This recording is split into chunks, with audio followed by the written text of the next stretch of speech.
Awesome. So you have spilled some great tea so far. What you mentioned a lot was that you are a professor. So I'd like to move into education. And how did you get there? Did you always think, oh, I want to be a professor when I grow up? Or how did that come about for you? Well, I'm the first person in my family to go to college. Again, I'm a Mexican immigrant, and my parents come from just poverty in both sides of my family. So I didn't have any experience at all with education or what it meant, but I did have always, as most immigrants do, a very high respect for any teacher. Teachers are treated like they're up there with priests. No, really, a maestra, and they call them maestras, masters of what they do. So there's an incredible high respect for teachers. So I just grew up with that. But I guess I found acting, I really liked it when I was remember I told you I blossomed in high school, I tried everything, and I loved it, I really liked it. But I didn't know anybody in the industry. All I knew is, well, I guess I'm gonna go to college. I remember being a freshman on stage, and they asked me to improvise a phone call with my father. I don't talk to my father on the phone. We answer the phone. I never talked to my dad on the phone. Back then, 1971, and tell him why I'm late coming home. I don't go on dates. My brother would go with me to dances. So all of a sudden it's like, do I tell the whole class and the teacher that? Well, no. So I had to make up this lie. And my dad doesn't speak English, so I have to translate. So I had to be a whole other person, a whole other dad, and then I get singled out as a bad actor doing cliche because it wasn't authentic, and it wasn't. And I had heard of an acting conservatory in Mexico City that they teach Grotowski. So I did an exchange program. I was working in the cafeteria, bussing tables, and I was an executive secretary because my parents made me go to secretarial school. I was in Universidad de Guadalajara. But when I looked for a job, it's like no one told me I could get a job in an office. No one, I should have, right? I did where I saw other people of color. I bust dishes and I clean houses. And I was an executive secretary. It's like the connection was never made. I didn't make it. And had you gotten your degree? No, I hadn't finished. Remember, Whittier, I was there 2 years. Okay. No, the degree, here's the thing. The degree was never the goal. It was never the goal, ever. Many years later, my first job was at UC Santa Cruz after I got my doctorate from Stanford. I got tenure. UC, great pension. Fabulous. When you retire, you're going to get almost your full salary, great benefits. I got tenure and I left. I couldn't handle the racism.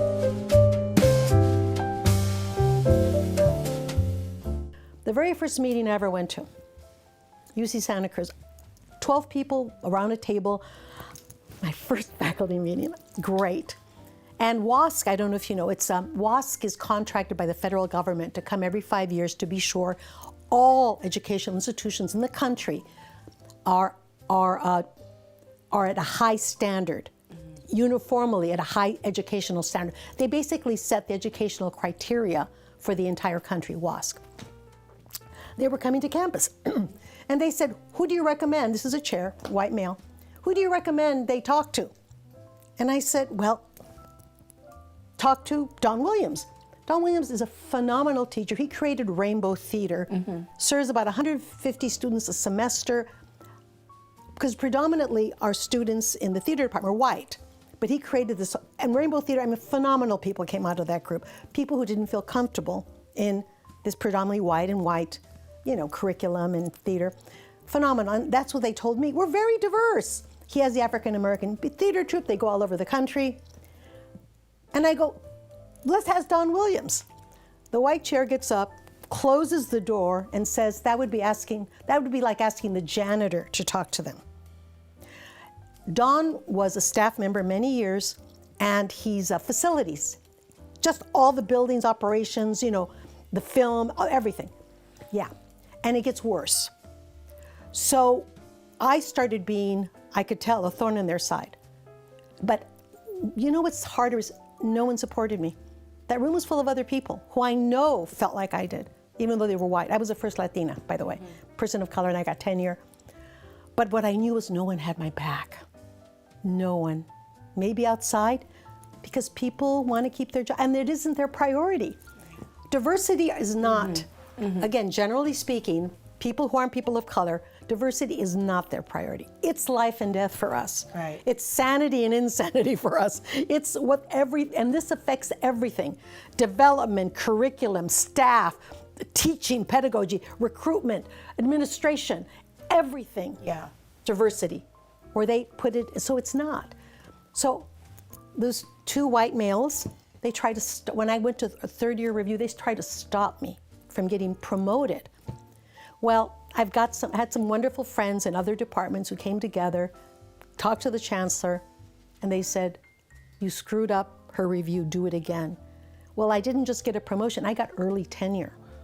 So I remember I went to one faculty meeting, and boy, I mean, I was like, I let him have it in my terms. And then I left because I knew I had no support. You can't do it alone. It'll make you crazy. Sometimes, I told you in those moments, and the community was predominantly white. My community was in Watsonville. That's where the people of color lived. The janitors, facilities, service people were in Watsonville, and El Teatro Campesino, which is another 30 minutes away. I lived in Santa Cruz, so there was no personal community for me. I had good friends, but they were married, boyfriends. Remember my age. I was the age of the tenured faculty. Does that make sense? But I was new faculty. So I walked away from the tenure. What? Anyway, so education. I love education. I'm a professor now. I love it. But the institution needs a lot of overhauling. And unfortunately, and I say this really hesitantly, you have to resort to the judicial system to correct things, not unlike the brilliant Nicole Hannah-Jones in the 1619 Project.